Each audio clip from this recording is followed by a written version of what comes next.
Chers enfants, nous sommes 6 jours après que Jésus ait annoncé sa passion, sa mort et sa résurrection. Et Jésus prend avec lui Pierre, Jacques et Jean, vous savez, c'est les 3 disciples, on peut dire les plus proches de Jésus, et il va leur donner cette vision extraordinaire de son corps glorifié. On peut dire que le miracle, ce n'est pas tellement la transfiguration du corps de Jésus, c'est plutôt que, cette transfiguration était cachée pendant le reste de la vie de Jésus. C'est vrai que sa gloire aurait dû transparaître, mais Jésus, pour bien montrer qu'il est vrai homme et qu'il vit notre vie d'homme, a caché pendant sa vie cette gloire, mais sauf à ce moment de la transfiguration. Et il a voulu que Pierre, Jacques et Jean voient donc ce corps glorifié pour fortifier leur foi et aussi pour qu'ils se souviennent au moment de la passion de ce que Jésus leur avait montré et leur avait dit. Comme le jour du baptême de Jésus par Jean-Baptiste dans le Jourdain, aujourd'hui encore nous entendons la voix du Père qui dit « Celui-ci est mon Fils bien-aimé ». Mais aujourd'hui, la voix du Père ajoute « Écoutez-le ». Le jour du baptême, il y a seulement « Celui-ci est mon Fils bien-aimé, en qui j'ai mis tout mon amour ». Mais à la transfiguration, le Père ajoute « Écoutez-le ». Oui, tout ce que le Père veut nous dire, chers enfants, il nous l'a dit par son Fils.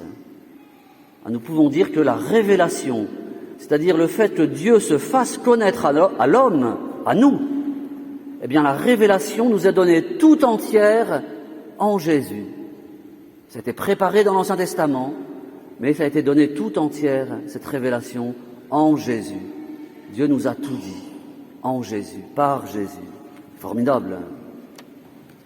Le jour du baptême de Jésus, vous vous souvenez peut-être que l'Esprit Saint était apparu sous l'apparence d'une colombe.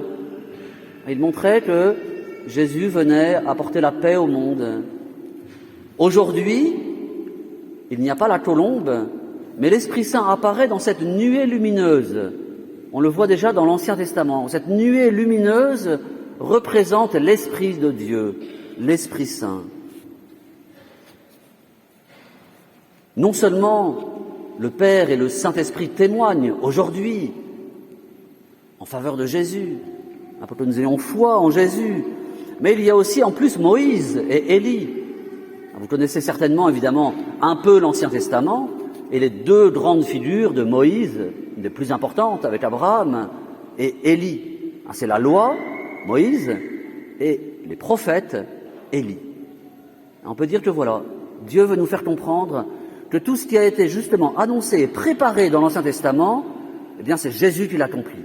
On arrive vraiment à comprendre que Jésus est le plus beau cadeau que Dieu nous ait fait. Jésus est le Messie promis et annoncé. Et cependant, malgré la transfiguration, vous connaissez la suite de l'histoire, malgré ce témoignage du Père et du Saint-Esprit, malgré ce témoignage de Moïse et d'Élie, les apôtres n'ont pas compris tout de suite. Et ils ont été ébranlés dans leur foi au moment de la passion. Ils se sont tous enfuis. Et au pied de la croix, il n'y avait que Saint Jean. Il a fallu attendre la résurrection, la victoire de Jésus, et surtout la Pentecôte, que la force du Saint-Esprit, sa lumière, puisse éclairer et fortifier les apôtres pour que leur foi soit vraiment forte, ardente et même conquérante. Alors, chers enfants, nous qui savons que Jésus est le Fils de Dieu, venu pour nous sauver par sa passion et par sa mort sur la croix. Nous qui savons que Jésus a triomphé du péché et de la mort par sa résurrection. Nous qui avons été baptisés, chers enfants, je pense que la plupart d'entre vous le sont. Nous qui entendons au moins chaque dimanche la parole de Dieu. Nous qui avons la chance de pouvoir mieux la comprendre par l'enseignement de l'Église. Remercions Dieu. Oui, remercions Dieu de s'être fait connaître à nous.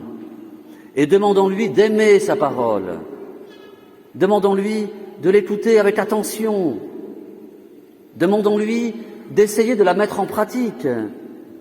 Demandons-lui de ne jamais nous décourager dans les épreuves, de penser à la gloire de Jésus, celle que nous avons contemplée dans l'Évangile d'aujourd'hui, et de penser aussi à la gloire qui nous attend au ciel, parce que le corps glorifié de Jésus aujourd'hui annonce notre propre glorification. C'est le plan de Dieu qu'au ciel nous soyons corps et âme dans la gloire avec Jésus et avec tous les saints. Amen.